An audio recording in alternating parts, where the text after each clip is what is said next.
জুলাই আন্দোলন হয়েছে, 5ই আগস্টে বাংলাদেশ দ্বিতীয়বারের মতো স্বাধীনতা লাভ করেছে। এই যে বিপ্লবটা হয়েছে, এই বিপ্লবে কাদের ভূমিকাটা বেশি?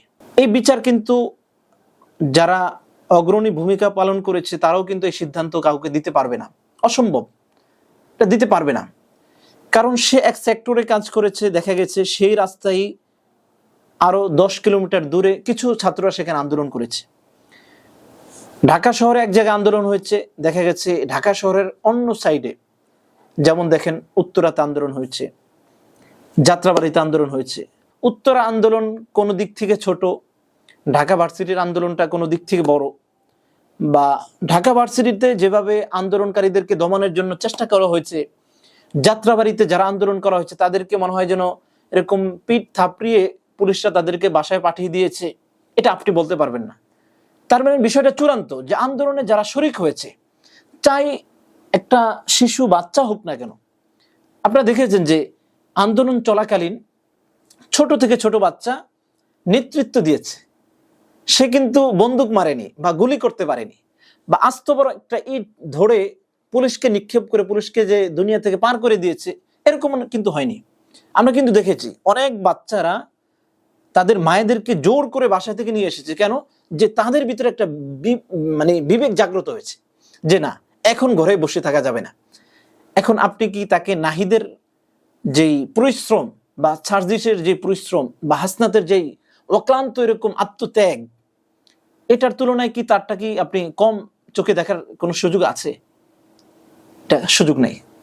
তার মানে আপনাকে এই কথা বিশ্বাস করতে হবে যে জুলাইতে যারা সামান্য পরিশ্রম করেছে, চাই পরিশ্রমের ধরনটা যেরকম হোক না কেন, অল্প হোক বেশি হোক, কিন্তু তার মন এবং তার মস্তিষ্কে এবং তার পুরা শরীর জুড়ে তার মনস্তান্ত্রিক ভাবে এই কথা বসে গেছে যে না, আমার বিবেক জাগ্রত, আমি এই সরকারকে এখন আর চাই না। যাদের হাত গুম, এত এত খুন, এত এত রক্ত, তাদেরকে এখন ক্ষমতায় দেখতে চাই না। যদি বিষয়টা এরকমই হয়, তাহলে বিপ্লবকে বা এই গণ অভ্যুত্থানকে বা এর ফলাফলকে, এর সামারিকে ভাগ করার কি আছে ভাই? যারা এখন যে বিভাজন করতেছেন যে আমি সমন্বয়ক ছিলাম, আমি সমন্বয়ক ছিলাম, সে সমন্বয়ক ছিল না, এটা কেন রে ভাই? এটা তো করা উচিত ছিল না। বরং আমি মনে করি এই যে জুলাইয়ের এই গণ অভ্যুত্থান পরবর্তী এই সফলতাকে এখন ক্রেডিটের দিক থেকে ভাগ করা, এটা একটা দ্বিচারিতা, এটা একটা ফেসিবাদেরই একটা নতুন একটা ভার্সন। ফেসিবাদ 1971-এর একমাত্র ক্রেডিট আওয়ামী লীগ তারা নিজেরা এরকম অর্জন করছে বলে বিশ্বাস করত, প্রচার করত, বলে বেড়াইতো। স্বাধীনতার ধারক বাহক একমাত্র তারা, যারা টুপি পরতো তারা রাজাকার, যারা স্বাধীনতার সময় এরকম ঘরে বসেছিল তারা রাজাকার, যারা এরকম কোনো কথা বলেনি তারা রাজাকার। এই কথা তো তারা এরকম বলতো যারা ফেসিবাদ ছিল। এখন যারা এই 24শে গণ আন্দোলনে যুক্ত হয়েছিল, যারা বিভিন্ন সেক্টরে কাজ করেছে, যাদের অবদানকে অস্বীকার করার কোনো সুযোগ নেই, তাদেরকে বিভাজন করে তাদেরকে এরকম দূরে ঠেলে দেওয়া, একটা নতুন ফেসিবাদ কায়েমের ষড়যন্ত্র চলছে। এই জন্য গতকাল থেকে বর্তমান এনসিপির যিনি আহ্বায়ক জনাব নাহিদ ইসলামের যে পোস্ট, সেখানে একবার স্পষ্টভাবে সাদেক কাইয়ুমকে বাদ দেওয়া হয়েছে।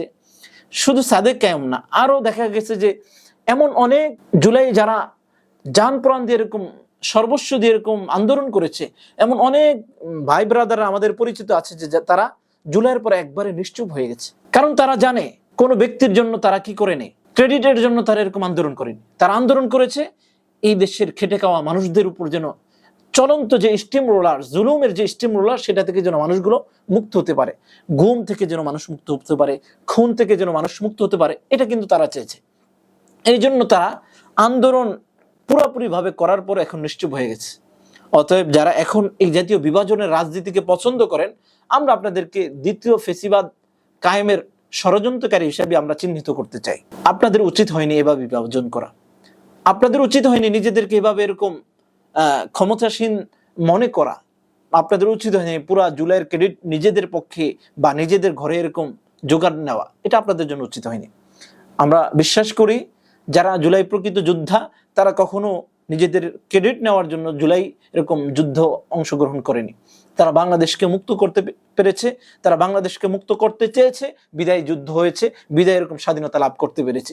আশা করি এই জুলাইয়ের যে অবদান, এই অবদান থেকে আমি মনে করি না কোনো জেনারেল শিক্ষার্থীকে এর থেকে বাদ দেওয়া বা মাদ্রাসার ব্যাকগ্রাউন্ডের যারা আছে তাদেরকে এখান থেকে মাইনাস করা, এটা আমাদের একটা কৃষ্টি কালচার হয়েছে। 1971 সালে ওলামায়ে কেরাম যারা স্বাধীনতায় এরকম যুদ্ধ অংশগ্রহণ করেছিল তাদেরকেও এরকম মাইনাস করে স্বাধীনতা থেকে, স্বাধীনতার অবদান থেকে এরকম এরকম বাদ দেওয়া হয়েছে।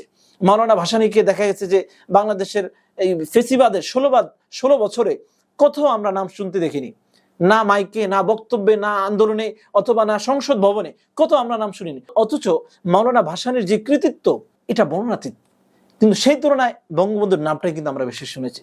অতএব আমরা দ্বিতীয়বার এই বঙ্গবন্ধুর মতো একটা মানে কাল্পনিক একটা চরিত্র সামনে ধারণ করে সেটাকে পূজা করা হবে, সেটা নামে এরকম আবারও 16 বছর স্বৈরতন্ত্র বাংলাদেশে চালু হবে, এই আশা আমরা করি না এবং এটা আমরা বিশ্বাস করি না এবং আমরা এটা চাইও না।